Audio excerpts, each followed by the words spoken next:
पंढरपुरात आषाढी एकादशी निमित्त मुख्यमंत्री देवेंद्र फडणवीस यांच्या हस्ते विठ्ठल रुक्मिणीची शासकीय महापूजा। यंदा धाराशिवच्या बाळासाहेब माने आणि प्रभावती माने यांना मुख्यमंत्र्यांसोबत महापूजेचा मान। जे दिलंय ते उत्तम आहे, चित्ती नेहमी समाधान असू द्यावं। दिल्लीत जाण्याच्या चर्चांवर मुख्यमंत्री फडणवीसांची TV9 मराठीला एक्सक्लुझिव्ह प्रतिक्रिया। जे दिलंय त्यात समाधानी, फडणवीसांची प्रतिक्रिया। राज्यात चांगला पाऊस पडू दे, बळीराजाला दिलासा मिळू दे, शेतकऱ्यांच्या जीवनात आनंद येऊ दे, विठुमाऊली चरणी मुख्यमंत्र्यांचं साकडं। पंतप्रधान मोदींकडून नवा व्हिडिओ पोस्ट।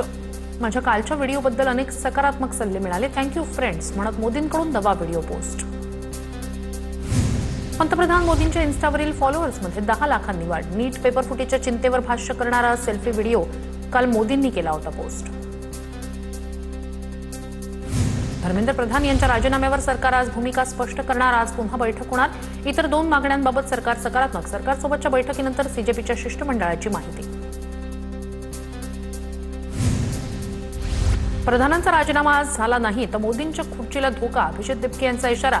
एकाही विद्यार्थ्यावर लाठीचार्ज झाला तर 4 मतं जातील भाजपला। मतांची भाषा समजते, दिपके आक्रमक। विद्यार्थ्यांवर पॅलेट गननं हल्ला का? जखमी विद्यार्थ्याला मीडिया समोर आणत राहुल गांधींचा सरकारवर हल्लाबोल। तर पॅलेट गन वापराला गृहमंत्री अमित शहा यांनीच मंजुरी दिली असणार। सोनिया गांधी यांची पोस्ट। केंद्रावर तीव्र शब्दात टीका। सरकारसोबत चर्चा करताना काही मुद्द्यांवर तडजोड होणार नाही। गुंड प्रवृत्तीच्या पोलिसांविरोधात कोर्टात जाणार। व्हिडिओ द्या, त्यांना तुरुंगात पाठवू। CJPचं आंदोलकांना आवाहन। पेपरफुटी प्रकरणात फास्ट ट्रॅक कोर्ट स्थापन। मध्य प्रदेश आणि महाराष्ट्रात फास्ट ट्रॅक कोर्ट असणार। पेपरफुटी संदर्भातील सुधारणा विधेयकाला कॅबिनेटमध्ये मंजुरी। NTAमध्ये मोठे फेरबदल। 47 जणांची हकालपट्टी। गैरप्रकार रोखण्यासाठी मुक्त प्रणाली, आउटसोर्सिंग पद्धतीत सुधारणा आणि तज्ज्ञ समितीच्या शिफारसींनुसार कारवाई केली जाणार। विद्यार्थ्यांवरील लाठीचार्ज प्रकरणी कोणतीही औपचारिक याचिका दाखल नव्हती। कोर्टाची कार्यपद्धती असते, कोणी पत्र लिहून सुनावणीची मागणी केली तर काय होईल? लाठीचार्जचे व्हिडिओ पाहण्यासाठी वेळ नाही, या टिप्पणीवर सरन्यायाधीश सूर्यकांत यांचं स्पष्टीकरण। विद्यार्थ्यांच्या आंदोलनाच्या पार्श्वभूमीवर मोदी सरकारकडून शिक्षण सचिव विनीत जोशी यांची बदली। पशुसंवर्धन आणि दुग्ध व्यवसाय विभागाचे सचिव नरेश पाल गंगवार यांची नवे शिक्षण सचिव म्हणून नियुक्ती। सुधारणा लागू करण्याच्या उपाययोजनांबाबत प्रतिज्ञापत्र सादर करा। नीट पेपरफुटी प्रकरणी सुप्रीम कोर्टाचे केंद्र सरकार आणि NTAला निर्देश। परीक्षेपूर्वी, परीक्षेदरम्यान आणि परीक्षेनंतरच्या सुधारणांवर स्टेटस रिपोर्ट मागवला। विद्यार्थ्यांच्या आंदोलनामुळे दिल्ली पोलिसांच्या सर्व सुट्ट्या रद्द। 3 दिवसांपासून 17 मेट्रो स्थानकही बंद। पुढील 24 तासांसाठी जंतर मंतर परिसरातील इंटरनेट डाऊन। ठिकठिकाणी चोख सुरक्षा तैनात। जंतर मंतरवरील आंदोलनस्थळी उत्तराखंडचे पोलीस शिपाई शेर सिंह यांनी नोकरीचा दिला राजीनामा। हा भगतसिंह राजगुरू यांचा देश आहे, हक्कासाठी लढायचं असेल तर मी गांधी असं म्हणत त्यांनी दिपकेंसमोरच नोकरीचा दिला राजीनामा। मुंबईत पोलिसाचं महिला आंदोलकाशी गैरवर्तन। पोलिसाविरोधात विनयभंगाचा गुन्हा दाखल करा। व्हिडिओ पोस्ट करत काँग्रेस खासदार वर्षा गायकवाड आणि आमदार रोहित पवार यांची मागणी। तर मुंबई पोलिसांनी विनयभंगाचे आरोप फेटाळले। पोलीस हवालदार तरुणाला पकडण्यासाठी गेले तेव्हा मुलगी मध्ये आली। हवालदार बल्लाळ निळ्या शर्टमधील तरुणाला ताब्यात घेण्यासाठी गेले। मुंबईतील आंदोलनाचा व्हिडिओ व्हायरल झाल्यानंतर पोलिसांचं स्पष्टीकरण। मुंबईतल्या संभाव्य आंदोलनाच्या पार्श्वभूमीवर मध्य रेल्वेचे प्रमुख रेल्वे स्थानकांवर सुरक्षा वाढवली। नियमित सुरक्षेसोबतच 25 ते 40 अतिरिक्त RPF जवानांची नियुक्ती। विद्यार्थ्यांचा आवाज ऐकला गेला पाहिजे। माजी टेनिसपटू सानिया मिर्झाचं वक्तव्य। गेल्या काही दिवसात जे काही सहन केलं त्यांची दया येते। सानिया मिर्झाची प्रतिक्रिया।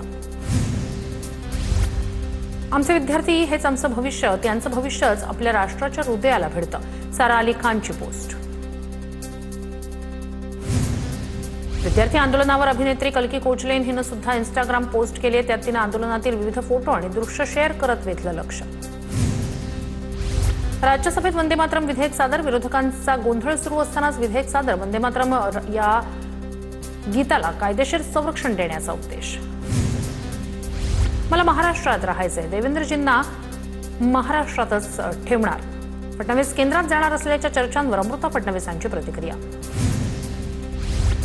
विलिनीकरणाला सुनेत्रा पवार आणि पार्थ पवार यांचा विरोध। सुनेत्रा पवार आणि पार्थ पवारांची समजूत काढली जाणार, सूत्रांची माहिती। नेतृत्व कोणतं गट करणार यावरून एनसीपीचं विलीनीकरण रखडलं का, यावर तोडगा काढण्याचं काम सुरू असल्याची सूत्रांची माहिती. विद्यार्थी आंदोलनामुळे चर्चा तात्पुरती खंडित, सूत्रांची माहिती. शिर्डीत चित्रपटाच्या शूटिंग दरम्यान वाद, साई समाधीवर बसल्यानं अभिनेता संजय मिश्रावर ग्रामस्थ संतप्त. पालकमंत्री विखे पाटील यांच्याकडून चौकशीचे निर्देश. अशोक खरातनं ज्योतिष किंवा अंकशास्त्राचं कोणतंही शिक्षण नसताना भोंदूगिरी केली. भोंदू अशोक खरातची कबुली. स्वतःच्या पैशातून कुटुंबातील सदस्यांच्या नावावर अनेक मालमत्ता खरेदी केल्याचं कबूल केलं. मुंबई महापालिकेच्या उपाहारगृहाला टाळं. 15 दिवसांसाठी उपाहारगृहाचा परवाना रद्द.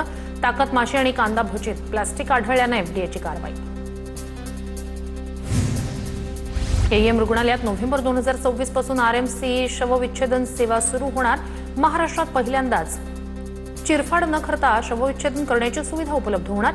या पद्धतीत सीटी स्कॅन, एमआरआय आणि 3D इमेजिंगच्या पद्धतीनं मृत्यूचं कारण शोधलं जाणार. मुसळधार पावसामुळे वसई विरारचा पाणी पुरवठा पूर्णपणे ठप्प. महावितरणचा वीज पुरवठा खंडित झाल्यानं जलयोजना बंद. सूर्यप्रकल्प, कवडास, धामणी, धुकटन केंद्राचे वीज बंद. पाणी काटकसरीनं वापरण्याचं आवाहन. महाराष्ट्रात पुढील 3 ते 4 दिवस मान्सून सक्रिय राहणार. पुणे घाटमाथ्यावर अतिमुसळधार पावसाचा अंदाज. हवामान विभागाकडून पुण्यासाठी रेड अलर्ट. कोकण, सातारा आणि नाशिक घाटमाथ्यासाठी ऑरेंज अलर्ट जारी. ठाणे, पालघर, रायगड, नाशिक, साताऱ्यात मुसळधार पावसाची शक्यता. पुण्यात मुसळधार ते अतिमुसळधार पावसाचा इशारा. रत्नागिरी, सिंधुदुर्ग, कोल्हापूरला पावसाचा येलो अलर्ट. अहिल्यानगरमधील भंडारदरा धरणातून 15,000 क्युसेक पाण्याचा प्रवरा नदीपात्रात विसर्ग. धरणाच्या पाणलोट क्षेत्रात जोरदार पावसामुळे धरण भरण्याच्या मार्गावर. पुण्यातील चाचकमान धरण 98% भरलं. 15,000 क्युसेकनं भीमा नदीत पाण्याचा विसर्ग सुरू. नदीकाठच्या गावांना सतर्कतेचा इशारा. गेल्या काही दिवसांपासून घाटमाथ्यावर मुसळधार पाऊस. पुणे जिल्ह्यात मुसळधार पाऊस. पुणे शहराला पाणी पुरवठा करणाऱ्या खडकवासला धरणातून मुठा नदीपात्रात विसर्गाला पुन्हा सुरुवात. मुठा नदीपात्रात 4,708 क्युसेक पाण्याचा विसर्ग. छत्रपती संभाजीनगरमधील जायकवाडी धरणाच्या पाणी पातळीत वाढ. धरणात 51,443 क्युसेकनं पाण्याची आवक. धरणात सध्या 32% पाणीसाठा शिल्लक. नाशिकमधील भावली धरणानंतर भाम धरणही भरलं. धरणाच्या सांडव्यावरून पाण्याचा विसर्ग. धरण भरल्यानं मराठवाड्याच्या पाण्याचा प्रश्न मिटला. नाशिकच्या नांदूर मध्यमेश्वर धरणावर सेल्फीसाठी नागरिकांची मोठी गर्दी. 88,000 क्युसेकनं विसर्ग सुरू असतानाही धरणाच्या भिंतीवर स्टंटबाजी. धरण परिसरात पोलीस आणि जलसंपदा विभागाचा बंदोबस्त नसल्याची चर्चा. दुर्घटना टाळण्यासाठी तातडीनं सुरक्षा व्यवस्था नेमण्याची नागरिकांची मागणी. गोदावरीच्या महापुरामुळे नाशिकच्या चांदोरी गावाला पाण्याचा वेढा. मंदिरं पाण्यात.